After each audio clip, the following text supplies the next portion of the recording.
topics and opinions expressed on the following show are solely those of the hosts and their guests and not those of W4WN Radio, its employees, or affiliates. We make no recommendations or endorsements for radio show programs, services, or products mentioned on air or on our web.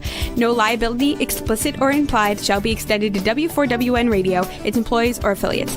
Any questions or comments should be directed to those show hosts. Thank you for choosing W4WN Radio. This is Beyond Confidence with your host, Divya Parekh. Do you want to live a more fulfilling life? Do you want to live your legacy and achieve your personal, professional, and financial goals? Well, coming up on Divya Parekh's Beyond Confidence, you will hear real stories of leaders, entrepreneurs, and achievers who have stepped into discomfort, shattered their status quo, and are living the life they want. You will learn how relationships are the key to achieving your aspirations and financial goals. Moving your career or business forward does not have to happen at the expense of your personal or family life, or vice versa. Learn more at www.divyaparekh.com, and you can connect with Divya at contact@divyaparekh.com. This is Beyond Confidence, and now here's your host, Divya Parekh. Good morning, listeners. This is Divya, and excited to be here with you. So today we have a treat in store for you. Before we go to that, I want to share thank you from the bottom of my heart for getting our books. For those of you who have got a copy, I would request you if you can leave us a review, whatever your heart feels. That would be awesome. And if you have not got your copy, it would be great if you can get a copy of either of our two books, Entrepreneur's Garden or Expert to Influencer, because they will help you, regardless where you are in life, to live the life you deserve and live the lifestyle you want. So also remember to spend that 1 hour of your time every month in helping others so that we can keep the kindness going. So let's get started. I'm sure you have heard of tater tots, and you've probably had tater tots in your lifetime. And of course, they taste really good. So we are going to learn the story about that today. Welcome. So we have Leslie and Steve Grigg with us. Good morning. Good morning. How are y'all doing? We're doing great. I'm doing great. I just shoveled 8 inches of snow. Well, so Steve, where are you at? I'm in Salt Lake City. Ah, yeah. I did hear you had a really, you guys got pounded with snow. We did. So share with us, if how you are related and when you grew up, what did the tater tots play a role in your childhood? I was born in Ontario, Oregon, which is the home of the Ore-Ida tater tot plant, Ore-Ida Foods. My father and his brother, so my uncle, co-founded Ore-Ida Foods back in 52. And I remember growing up, by the time I was about 10, I was kind of realizing that tater, that Ore-Ida was a very big deal. It was a small community and employed lots of local people. I remember one time going to the office where my father worked and visiting there, and he said he wanted to go make his rounds. So he stood up, opened his desk drawer and pulled out a salt shaker, slipped it in his suit pocket, and off we went to inspect the French fry line at the time. And I remember, and I've never forgotten it, which is part of my addiction to, French fries and tater tots. We would go to the conveyor belts where the French fries were just coming off the cooking line, and he would grab a great big hand of just piping hot French fries, and he got that salt shaker out, put it on there on those fries, and we ate those right off the line. And I couldn't believe how good they tasted. So it it was very meaningful to me that he knew the names of most of the people we passed in the hallways and on the conveyor belt lines. You know, hello Bob, hello Bert, and I felt inspired that he was doing good in the community. Hmm. Leslie, do you have any fond memories like Steve? I do. Steve and I are second cousins. My grandfather Wells was Golden and Nephi's eldest brother. Oh, Sorry, Les, you're breaking up. is this better? No, sorry.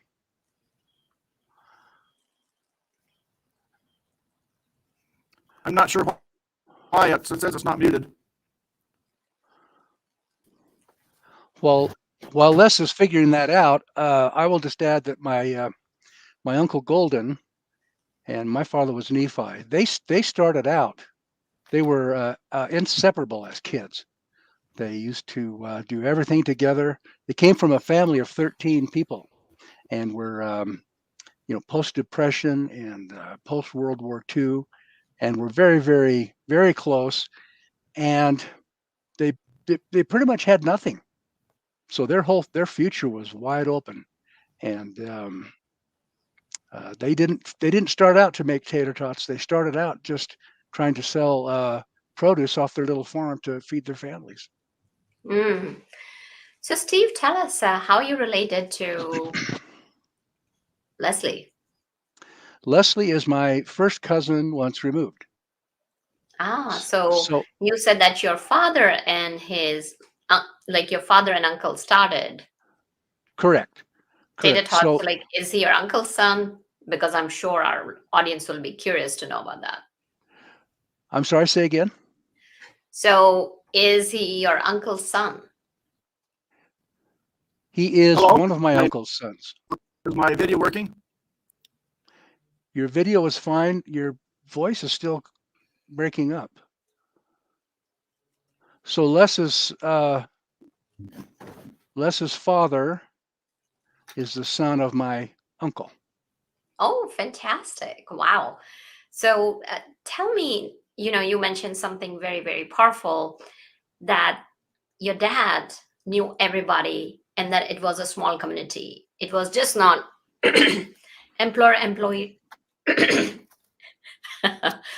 employer employee relationship. No, So in what was fact, it like? You said that was so powerful and that was so beautiful that you still remember about it. well, I've read, since then, of course, I've read all the stories. It was the community that rallied around my father and my uncle back when they were trying to acquire kind of a defunct a food processing plant. It was the community that rallied around them and helped support them and finance them um, to get that plant. It was farmers would mortgage crops. They mortgaged everything they had, of course, and getting money was difficult. The local banks were not interested in loaning them money because they didn't think there was much to it, because it was a failed food processing plant anyway, and Mm, they didn't want to. The local banks didn't want to invest at all in trying to revive that. But there was something about the influence of my father and his brother in the community that made them rally around, and so naturally they were all most of them were employed, and it was a very, very close community. definitely. So tell us, how did that Tater, you said, or Ida Tater Tots, were they first off the line? Did they come up with the idea of Tater Tots? Tell us the whole story behind it. Well, the they started making, or Ida started making French fries, and that was their concept was to cook them and then freeze them and ship them. And so French fries were first. Of course, potatoes are round and French fries are square, and so they had little shavings left over after they would cut up the potatoes into French fries. And those shavings were being sold off as a supplement to feed the local cattle. And they decided, oh, hello. And they decided that they hoped that there was maybe something else they could do with those shavings, because they weren't making any money off selling it as cattle feed. Now, remember, my father and my uncle are post-Depression. Yeah. Well, they said, my uncle said, the Depression came and went, and they didn't even know it, because they were so very, very poor. So these shavings, they just said, that's good potato. What could we do with that? And so the concept was to take those shavings, mix them with some flour, some seasonings and stuff, and make a kind of glop, if you will. And Wes is holding up what is lovingly referred to as the Holy Board, Holey. And my father would take that glop and shove it through one side of that board. These are prototypes, of course. Shove it through that board, and then my uncle would cut those off, and they would look at them and fry them up and try them out, and that's how they prototyped the first tater tots. And so that nobody knows about this board, but it is an early prototype of what they call formed food, and that was they had kind of put their, I guess it was kind of a post-war, in the 50s or in the early 50s, post-World War II. There was kind of this euphoric attitude, I think, in the country, and everybody had been kind of stunned with the World War, and I think they figured that they had a shot at just about anything, and they didn't limit their thinking, and I don't think they started out to be a well-known, an American food icon. I think they were just doing what came naturally. Got it. So you mentioned about that they were post-Depression. So what would you say were the characteristics, or what were the characters, some of the qualities in their character that developed because of that? They worked and worked. They started out on a little tiny farm of about 5 acres in another little community near Ontario. And they started out growing corn on their little farm. And what was interesting is that they would pick that corn in the evening. There's something about the temperature and climate of that area along the Oregon-Idaho, get it, Oregon-Idaho border, and that made it, the evenings were very cool, and they would pick that corn at night when it was cool, and they would pack it in ice water and let it sit overnight. Then they would take that corn out and take it out in a little horse and buggy and sell it to the neighbors who were farmers. So it's, you talk about selling, ice to the Eskimos. They were selling corn to farmers, and I don't think they thought anything of it. They just thought, well, we have corn and people eat corn, let's sell them corn. And I just think they had a sort of dogged determination to just go forward, because they had no other choice. They had no other choice. So let's take some of the lessons from there and today's entrepreneurs. And I gotta say that we have been spoiled. I have stories of my grandparents as to what they may have faced, or my great grandparents, now in comparison to where we are at, where we have not only all the information at our fingertips and so much more convenience. So what can entrepreneurs of today learn from that story? Les, is your audio working? Testing. Is it working? Not great. I don't know what the problem is. I'll keep talking. Okay. Well, Les has a lot to contribute. I'm sorry his audio isn't working. Entrepreneurs, I don't know if the word existed back then. We refer to it now as entrepreneurs. But again, they were just trying to feed their family. They were able to whatever they had, they were making the most of what they had. And the vision was to bring income into the family. They never looked. I don't think they looked very much further ahead than the next week or two, so that they could feed their families, and because they lived in the sagebrush. My parents lived in a dugout when they first got married in the side of the hill in eastern Oregon. And so they came from very humble circumstances. But I don't know what it was that motivated them to just keep going. I think the Depression hurt people who had something more than it hurt people who had very little. And so they sort of survived that, but I think the economy around them was suffering.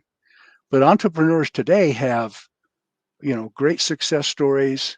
They have a wealth of information, and I think companies come and go quite quickly in the internet era.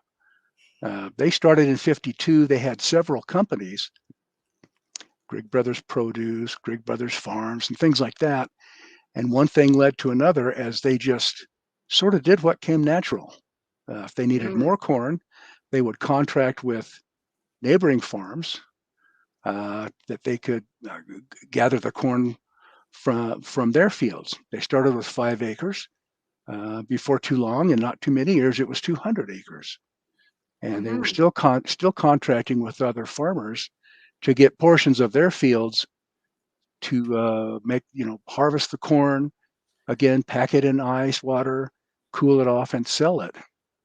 In fact, when they first, we'll go back to that, the produce company, the Bridgeford company, that factory laid idle for a while, and it came up for auction. This is where the community really came to the aid of not only my parents. I don't think they were looking to just elevate themselves above anything else. They were mostly trying to help the community. What was good for the community was good for everybody. And So so from they what would. it sounds like, Steve, Yes. you shared very powerful lessons. One is rallying the community. Continue, because what happens is, especially in the world of online, we have become so disconnected. Mm.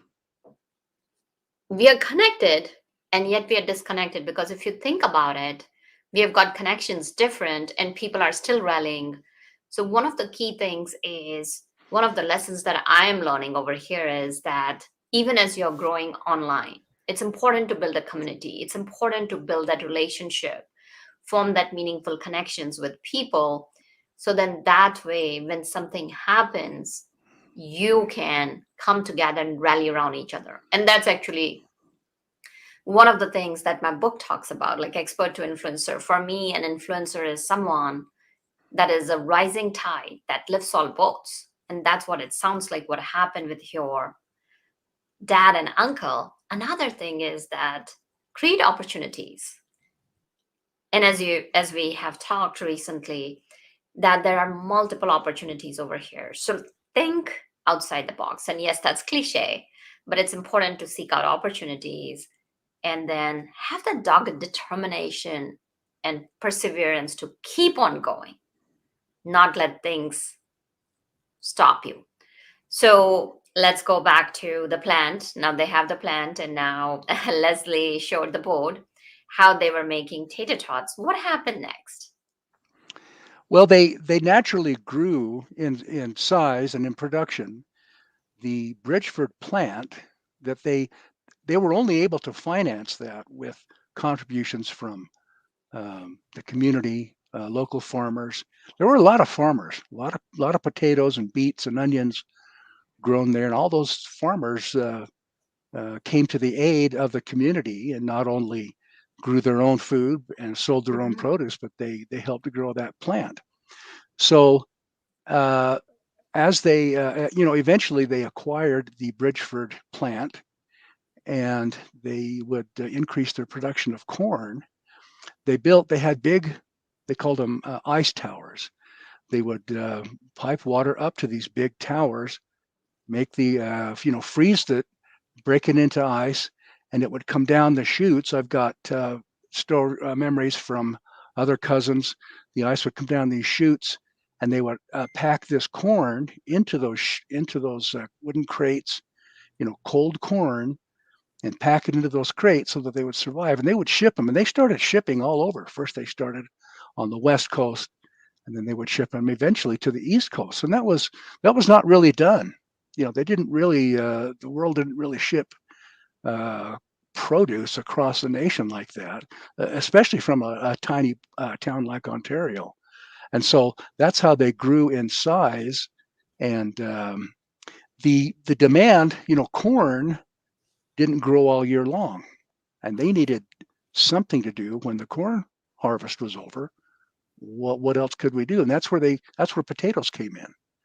And so they had this balance of corn and potatoes that they would so they could have a sort of a year-round cycle of produce. And I think that was just because they were farmers. That was common sense. They knew when the potatoes were on, they knew when the corn was on, and they knew that shipping corn in ice-filled crates was the way to go. Right. So now we talked, that's such a fantastic story because it tells us that they were pioneers at that time. Shipping was not prevalent or common throughout the country, and they started doing it and started expanding the reach. So as they were expanding the reach, so after they started adding the seasonings and building the tater tots, how did it become a household name? Les, are you on? Testing. Is this working yet? Boy, I don't know what happened. Les, everything was fine before the It broadcast. worked fine yesterday, so don't know. I apologize. In 1956, so tater tots were invented in 1953. I was invented in 1954. Anyway, in 1956, the National Potato Growers Convention was held in Miami, Florida. Great big brand new hotel, the Fontainebleau. And of course, my father wanted to get in front of all of these potato growers, national potato growers.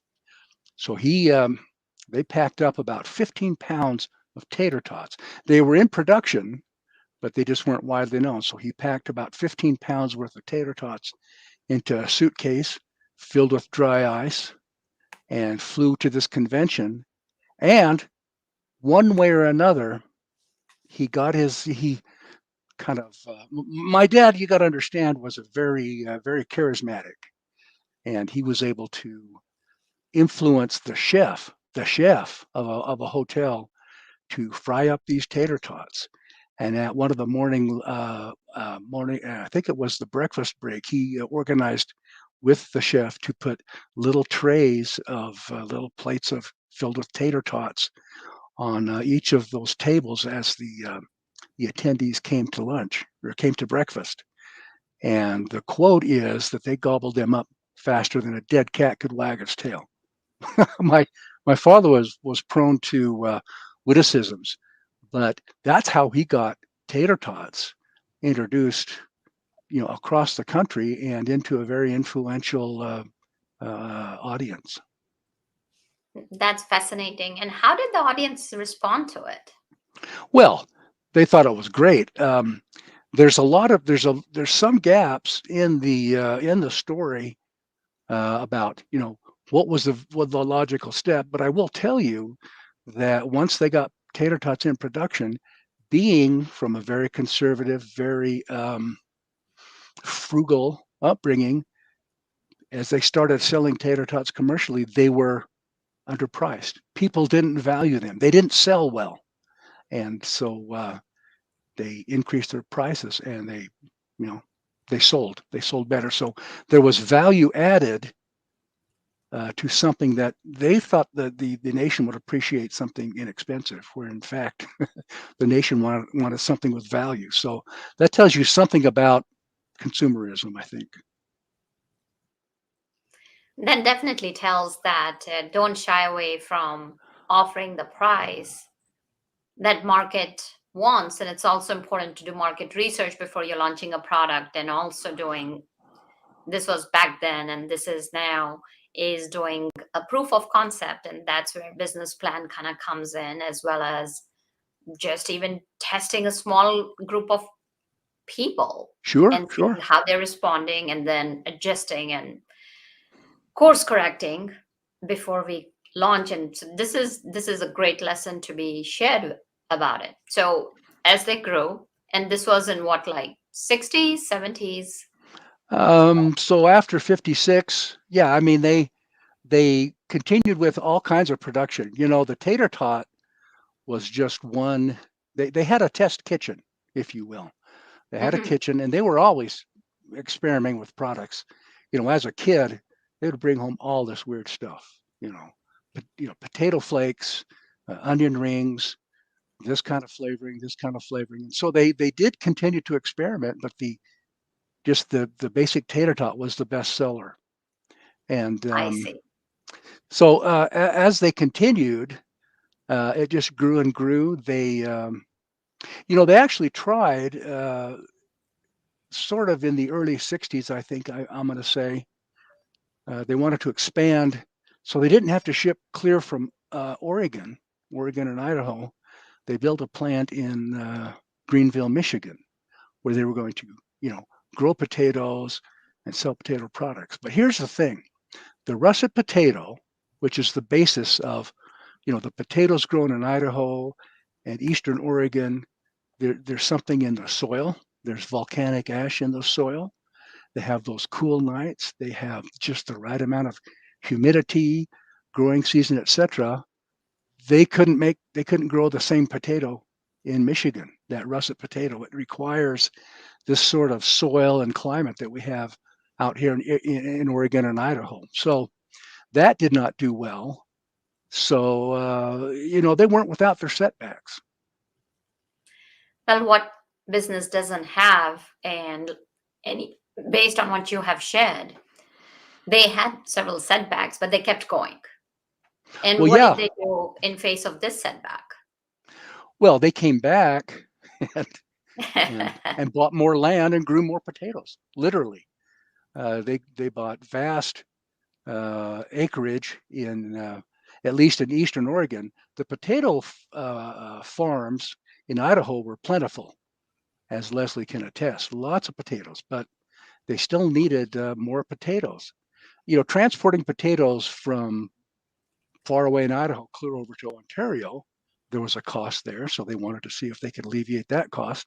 So they grew more potatoes in Eastern Oregon. So Eastern Oregon and Idaho, kind of the same growing conditions, and that's what they did. They built just hundreds of acres of potatoes. They called it Skyline Farms, and Mhm. many of the local we have irrigation out there. We have to pipe in the water from the Snake River and throw it on the ground and make those potatoes grow. So a lot of kids would earn their summer money by what we call moving pipe. They'd move those great big big sprinkling pipe back then. Nowadays we have those great big wheels. We irrigate in circles, and but back then it was just manual labor, and because that was the technology of the day, and so they were just taking advantage of the technology of the day. Absolutely. And Leslie, do you have any fond memories from back then? Is my video audio working? Not really. So, listeners and audience, it seems we'll not be able to hear from Leslie. Oh, It's shoot. good to have you on the show anyway. So, tell us, Steve, as they were growing, did they also build a plant or a bigger plant in the Eastern Oregon? The Ore-Ida plant is still there. The original plant is still there. They did build a plant in Burley, Idaho. So now they've moved. They built a plant where growing conditions and manufacturing was appropriate. So I think Les has ties to that Burley plant since he's from Idaho. So they built that second plant, and it was on the same Snake River that went through there. So they had The good thing about the Ontario plant is since it was already a produce plant, it was right on the railroad tracks. The railroad tracks ran right through the middle of that plant. And the Snake River was there. They had plenty of water. So the Burley plant went into production, but that was probably for French fries and other things. Tater tots to this day, and we've confirmed this recently since J.R. Simplot has taken over management of the tater tot for a season. Ore-Ida in Ontario, Oregon is the only place on the planet that produces Ore-Ida tater tots. Not Burley doesn't, just Ontario. That is very, very interesting. So, as the company grew, how long did it stay in the family, and did it branch out, or is it still with the family? It is not still with the family. In 1965, they sold the plant and all the trademarks and all the rights of tater tots and Ore-Ida to H.J. Heinz Company. And so if you think of the inception of the tater tot in 53 and selling the company in 65, that's only a 10-year span. I'll tell you, I think what happened is they had a tiger by the tail, and they didn't realize that it was going to grow so big, and they and I think this is an entrepreneurial fact. They sold while the price was high. The plant was doing well, everything was doing good. It was a good time to sell it. So I think that's a universal, not eternal, but universal principle. Absolutely. And that's where every entrepreneur always sees that I'm starting a company. And if I'm growing a company, what's my exit plan? Because there are times when you are going to be continuing and persevering and putting in hour after hour, day after day, laboring at it. And yet it kind of comes back that along with that passion, you have family where you want to put in, and you do take that, and then it grew. And where would you say it is right now, and how would you describe their legacy? I would say that the legacy kind of went dormant after that. After 65, after selling it to Heinz, the family knew all about the legacy. Close friends knew about the legacy, but the world in general, and this is where Les's sort of genius comes in. He saw that the legacy was slipping into I'll say a kind of a cycle with product development. I'll use the example of Kleenex, for example. When you want a tissue, you say, please hand me a Kleenex. Well, Kleenex is a product name. The Kimberly-Clark company invented Kleenex, but it became so widely used that Kleenex became the name for facial tissues. And what's happened with tater tots is that although people don't know the story, they just call everything tater tots. There are competitors who build the shape isn't trademarked, but the name is. So no one can call them tater tots, but people can make those shapes and sell them as Mexi fries, tater gems, this, that, and the other. But for whatever reason, being first is always best. So once they became tater tots, that name kind of stuck, and everybody knows that. So out of, we're talking what, Les, 70 years ago, this whole thing happened. In fact, tater tots turned 70 this year. So 1953 to 2023. It's time to let the world know that there is a story behind the tater tot, that it didn't just happen. It wasn't an accident. It wasn't a production line malfunction. I read an article recently that said just that. It was a happy accident in a production. And I very lovingly contacted the publication and told them the actual story. And they were very happy to hear the actual story of how tater tots came to be. And so they didn't just happen. And tater tots is an iconic food in America. I think it ranks in the top 20. But out of that top 20 iconic American foods, There's only 2 with brand names, Oreos and Tater Tots. Everything else is generic. Hamburger, macaroni and cheese. None of that's trademarkable, but Tater Tots is. And so I'd like to say that luck has something to do with it. Being in the right place at the right time. I think almost every successful brand has a little bit of that factor, taking advantage of the time. So a lot of entrepreneurs dream about leaving their legacy, that let's say after they're gone, and I'm assuming that your folks, I'm not sure if they're still around or not, if they lived to see the reach that Tater Tots has expanded to and how many people it has impacted. If entrepreneurs were thinking about, I want to leave a legacy, and if you were to distill it down, what might be 2 or 3 lessons to pass on to our audience? I would say start earlier than less than I did. I would say if you feel like you've got something that is going to be important, document it, journal it, make sure that you have very accurate records so that that legacy can be passed on. I'm more than a little. I'm sad that the Grigg name is not, does not own the word Tater Tots. That was sold back in '65. So all we can do at this point is try and link the past with the present. So make good records, treat everybody with kindness. Don't walk all over people. You'll never get anywhere, I don't think. And you won't leave a good legacy. Not all legacies are good. If you want to leave a good legacy, treat your people well. And I think just be genuine. Always be genuine. That was my dad. Like I said, he was kind of a character. He was known for his witticisms. One thing he always said is never be embarrassed to make a profit. And that's an honest business principle. You just there's no harm in making a profit. Everybody has to make a living. I don't mind paying for goods and services.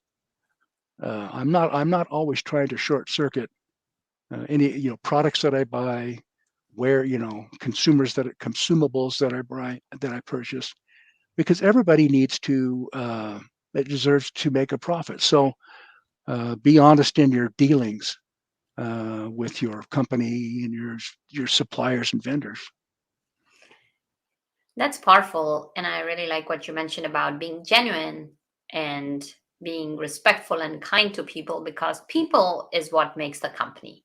Exactly. And as we talk about profit, so here's the thing, that if companies are making profit, then employees are benefiting too.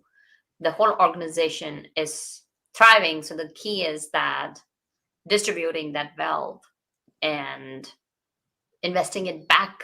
When we talk about the distribution, is investing it back in the business. And this is what sounds like your parents and uncle did as well, because when they reinvested back in the business, then the business grew. And of course, you got to see whether what's in it for you and how does it work for you and your family.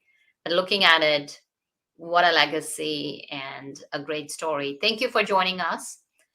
And it was good to have you both. Thank you. And thank you, listeners, for joining us, because without you, the show would not be possible. And I hope, as an entrepreneur, or it doesn't matter where you are in your life, live your dreams and go. If you have a solution, go for it. Even if it's something new, don't be afraid to embark on that journey, because you never know. You could be the next Tater Tot that people may be talking about 7, 8 years from now, or even 10 years from now. So definitely go and explore. And thank you, Juan, for making the show possible. Thank you for having us. Take care and be well. Bye-bye. Thank you for being part of Beyond Confidence with your host, Divya Parekh. We hope you have learned more about how to start living the life you want. Each week on Beyond Confidence, you hear stories of real people who have experienced growth by overcoming their fears and building meaningful relationships. During Beyond Confidence, Divya Parekh shares what happened to her when she stepped out of her comfort zone to work directly with people across the globe. She not only coaches people how to form heart connections, but also transform relationships to mutually beneficial partnerships as they strive to live the life they want. If you are ready to live the life you want and leverage your strengths, learn more at www.divyaparekh.com. And you can connect with Divya at contact@divyaparekh.com. We look forward to you joining us next week.